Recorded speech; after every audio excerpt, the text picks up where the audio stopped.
El infierno verde, de Mateo Bos. Aquel brasileño, Paulo Menéndez, cayó a la población al fin del último invierno y no hacía otra cosa que rodar por pulperías y chacras, charloteando y perdiendo el tiempo. Solía ir el forastero hasta Goya, a 10 leguas de la villa, para regresar empilchado con botas nuevas, bombachas paraguayas de buen paño y un chambergote de color llamativo. Refería que, alférez del ejército de João Francisco y a causa de un revés militar, había pasado apresuradamente a territorio argentino por Uruguayana. Seguro que traía muchos pesos porque no le faltaba para presentarse siempre mejor trajeado que los criollos del lugar. Un tanto fanfarrón y dicharachero, su porte resultaba singularmente interesante a las muchachas de la localidad. Las muchachas lo habrían apreciado más que interesante, fascinador, si su piel ofreciera una pigmentación menos subida. Pero ese inconveniente no admitía remedio. Meneses conoció a Magdalena Ruggieri y la visitó en la chacra. Evidenciadas las intenciones del galán, don Dante Ruggieri, padre de la moza, se opuso enérgicamente a los amoríos. Destinaba a su hija a un colono rubio como ella, y también como ella, descendiente de colonos piamonteses. Pero Magdalena estaba ya prendada del brasileño y no renunciaría a sus ilusiones por más que la nariz erisipelada de su progenitor cobrara la coloración de la ira violenta. Las entrevistas prosiguieron, ahora a ocultas de don Dante y apañadas por amistades de buena voluntad, que no entendían cómo el chacarero podía rehusar para su hija tan envidiable proposición. Magdalena reunía sin duda incitantes atractivos, buenos colores y buenas carnes, y una educación sobresaliente adquirida en 3 años de escuela. Se encomiaba su hacendosidad y gusto por los trapos y su refinada inclinación a los perfumes. Don Dante era un hombre testarudo, no había posibilidad de una mudanza de parecer. Y cuando su paisano Montemurri, dueño de la fonda La Alta Italia, osó alabar la linda pareja que concertaría Magdalena con Meneses, el naso de don Dante fingió una gorda zanahoria colgada del entrecejo. El colono profirió: «¡Ah, mejor he muerta a horquillazos que casada con ese negro pelandrún!». En la población se realizaban afanosos preparativos. Esa noche habría velorio de ánimas en el cementerio y todos se prometían asistir e interceder por el descanso de sus difuntos. En la población se realizaban afanosos preparativos. Esa noche habría velorio de ánimas en el cementerio y todos se prometían asistir e interceder por el descanso de sus difuntos. Las mujeres alistaban para la ceremonia sus mejores atavíos y las cocinas despedían el humo oloroso de las fritangas. La luna redonda blanqueaba los campos. Caravanas de carretas y monturas acudían de todos los rumbos del pago correntino. Las mujeres con canastas de provisiones y los hombres con mantas y cojinillos al brazo invadían el cementerio. Las cruces siniestras en los túmulos tiraban sus sombras sobre el suelo embebido de resplandor de plata. Crepitó la lumbre de unos fogones. La concurrencia les hizo rueda, reposando muchos cuerpos en la blandura de mantas y cojinillos vellosos. Runruneaba el parloteo guaraní. A los albures del monte, con mugrientas barajas, se apostaban hediondos cigarros hechizos, sujetos de rostros atesados y adustos, máscaras de barro. Formaron callejón para arrojar la taba. Las mujeres fueron con sus canastas a buscar entre la vaga penumbre las fosas de sus parientes para poner en las cruces trenzas de chicharrones, chipaquezús y sandías. Ante esas cruces se prosternaban los orantes. Quien rezaba en intención del muerto enterrado allí, lograba su recompensa. Por 2 Padre Nuestros, una sandía. Por 3 Ave Marías, un chipaquezú. Por un rosario, una gorda trenza de chicharrones. De esa suerte, los difuntos, bien abastecidos por sus deudos, granjeaban apetecibles sufragios para su rescate. Guitarreros y acordeonistas, sentados en una lápida, acometían polcas y mazurcas. Las parejas bailaban, procurando eludir el relieve de las cárcavas. Las correntinas despojábanse de sus chancletas para danzar más holgadamente en patas, mientras crujían los percales inflados y almidonados. Magdalena llegó con Dante. El chacarero se mezcló, curioso, a los jugadores de taba. Magdalena habló en guaraní con alguna amiga y pronto se apartó para arrodillarse en una sepultura solitaria, orar y recoger de la cruz un chipá almidón. «Te andaba campeando», dijeron a su vera, y en la sombra rebrillaron unos dientes. Magdalena se puso de pie, quebró entre los dedos el chipá almidón y brindó a su novio una mitad. Meneses aspiró con fricción el tenaz aroma de agua florida que exhalaban los cabellos y las ropas de la muchacha.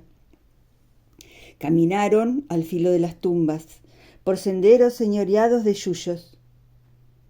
En el remate de un ciprés se erguía un pajarraco micromántico que parecía puesto adrede por algún ilustrador de poemas necrológicos. Se alejaban, susurrándose palabras amorosas, del bullicio macabro y fiestero de los veladores de las ánimas. Ejecutaron sus planes. Por un portillo oculto entre enredaderas salieron del cementerio. A poco andar, montaron en la cabalgadura que los esperaba. Trémula Magdalena de felicidad y de susto. Sobre el tapial del camposanto surgió de improviso, como personaje de teatro de títeres, el busto de don Dante Ruggieri, que dibujaba ademanes desbaratados y amenazadores y maldecía en un dialecto piamontés a la hija infiel y al alevoso raptor. Al cabo de un galope por los arenales que la luna esmaltaba, los prófugos alcanzaron el río y subieron a una canoa. Meneses bogó. El esquife hendía la lámina rizada de las ondas y los viajeros parecían hechizarse con el sortilegio de la noche clara. Magdalena enmudecía y miraba los luceros, y miraba el vasto paisaje fluvial. Meneses cantaba a ratos, para compasar la remada, canciones de su país, y a ratos refería famosas hazañas suyas en los entreveros de la Revolución de Santa Catalina. Y cuando la noche recogía diligentemente sus estrellas y del lado de Corrientes se acusaba un vívido y ancho resplandor, la canoa embicó en tierras de Santa Fe. Habitaron en Reconquista, allí nació su primer hijo, Dante, del color del betún. Ganó Meneses en el pueblo dilatada popularidad. Llevaba en Reconquista la única existencia que Magdalena le conocía: mariposear por lugares públicos, narrando con frecuencia sucesos heroicos de su vida aventurera. Resultaba que también en Corrientes, según sus crónicas ricas de color, había consumado hechos de singular arrojo, afrontado tremendos peligros que francamente hasta entonces ignoró su mujer. Magdalena se confesaba feliz. Meneses era hombre condescendiente y sin vicios. Proporcionábale dinero para las necesidades de la casa y hasta para realzar su persona con atavíos vistosos. Fue, sin duda, injusta la irrazonada oposición paterna. Un día, Meneses, con su alegre sonrisa de costumbre, contóle que el dinero se le acababa y que ahora se agacharía a trabajar. La noticia asombró a Magdalena. No imaginaba a su marido en otra ocupación que pasear y gastar. Jamás previó que al brasileño se le agotaran las reservas metálicas. Meneses era suertudo. Encontró ocupación en la fábrica de la Forestal. Trasladaron su domicilio a Guillermina. La compañía les alquiló una casita moderna con grifos de agua, luz eléctrica y jardincillo inglés. Una maravilla. Bajo ese techo les nació el segundo hijo, Casi Payo, a quien bautizaron Aguinaldo, nombre de la familia de los Meneses. El brasileño reveló capacidad para el trabajo. No carecía de cierta rudimentaria instrucción y menos de una iniciativa personal a la que era preciso poner freno.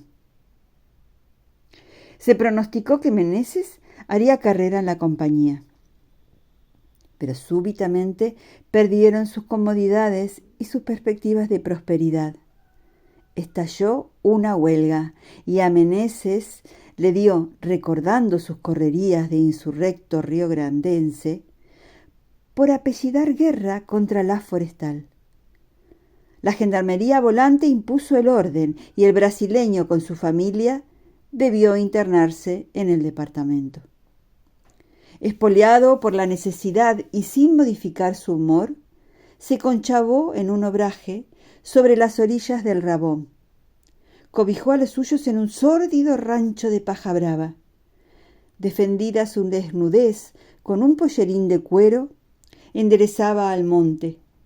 Pelaba los troncos de algarrobos a filo de hacha como bananas y los veía derrumbarse a un geme de distancia, formidables y atronadores, sin temor de ser aplastado.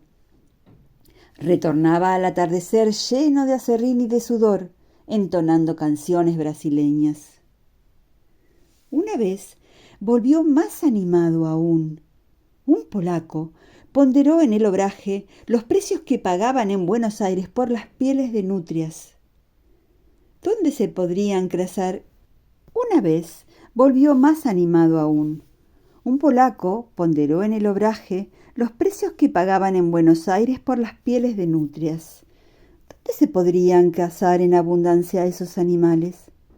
Caviló, indagó, y alguien le describió como un virgen paraíso de los nutrieros las cañadas que caen al este de Garabato, en el lindante departamento Vera.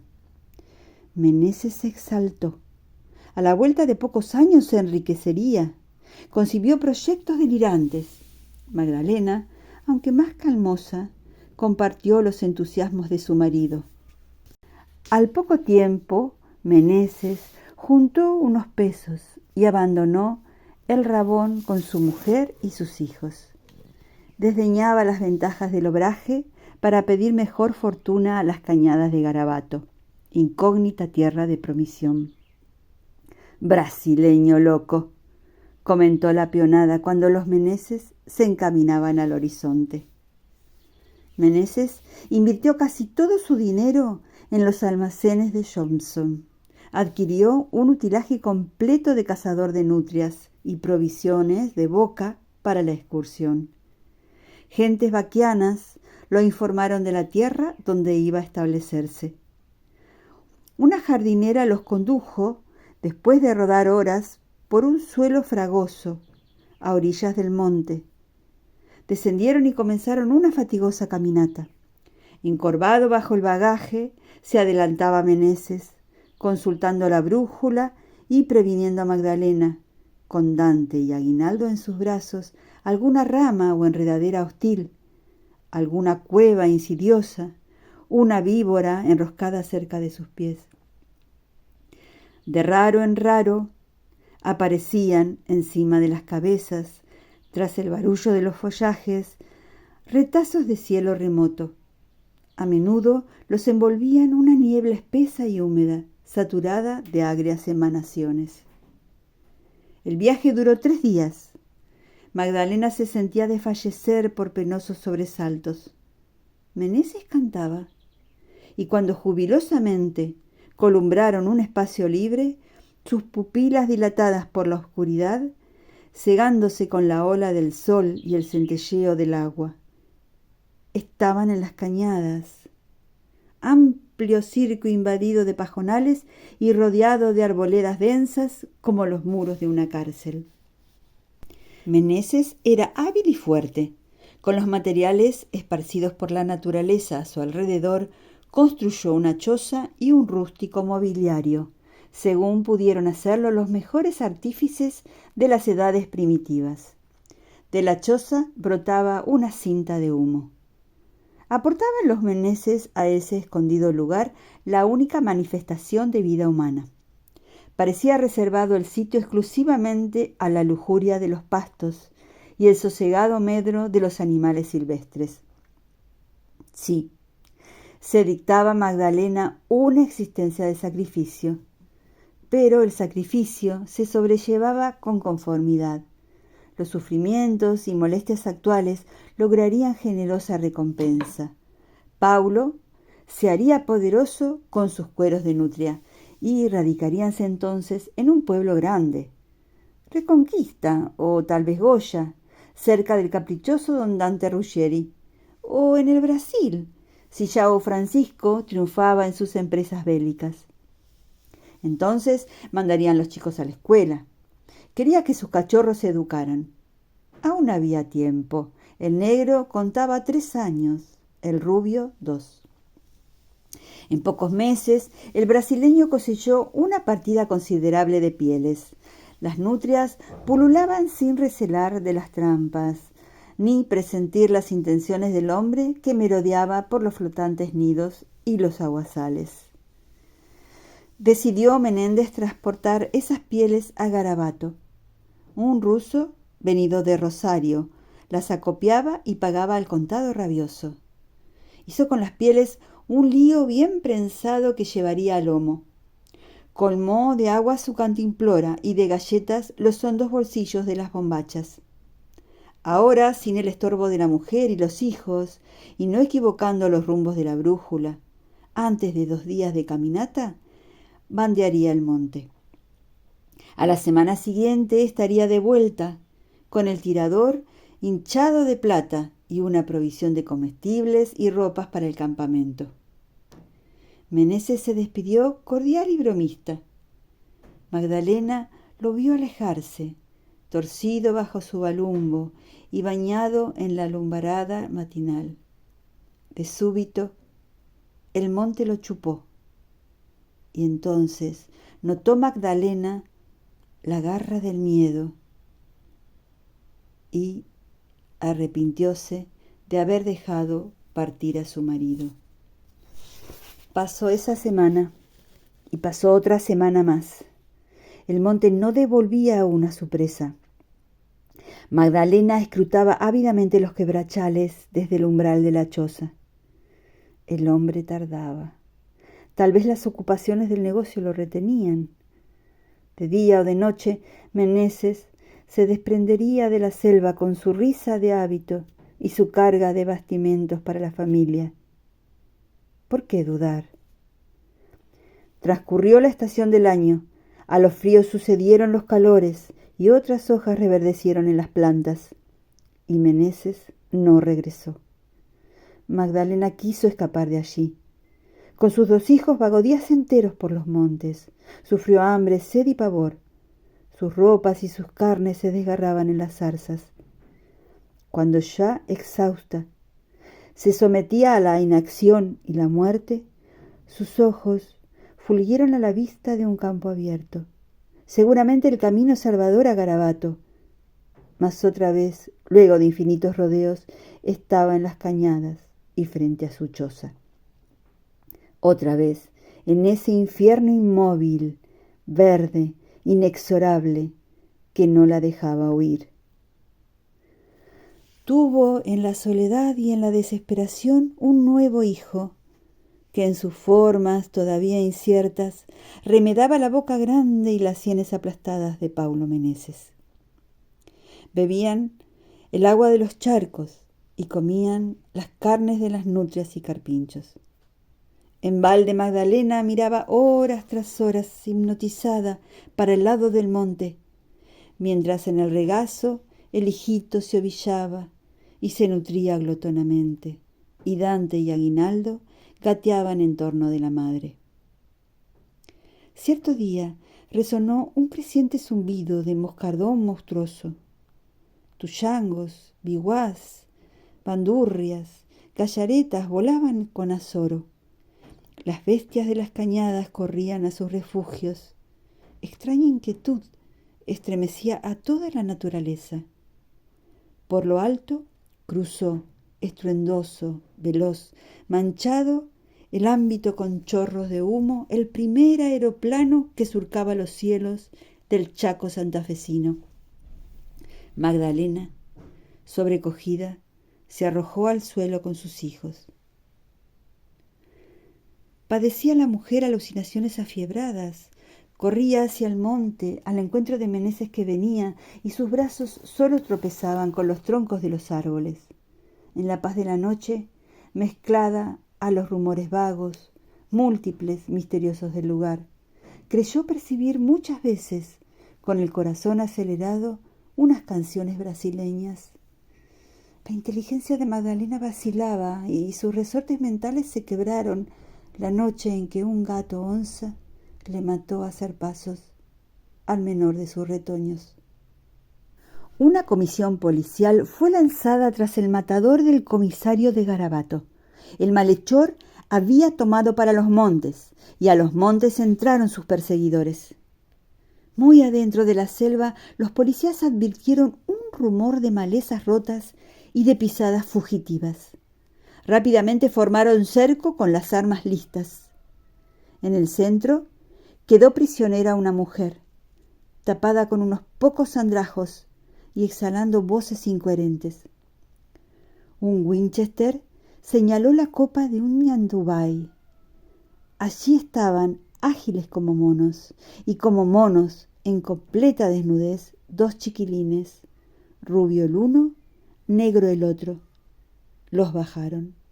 Proferían medrosos sonidos inarticulados y estridentes, gruñidos de ariscas alimañas de la selva. Uno de los milicos conjeturó entonces: esta es la mujer y estos los hijos de aquel brasileño que supieron matar malamente en Garabato. Va para 6 años, codiciándole, ¿se acuerdan? Una carga de cueros de nutrias. Nunca vi cueros más lindos, cueros de invierno, tupidos y suavecitos.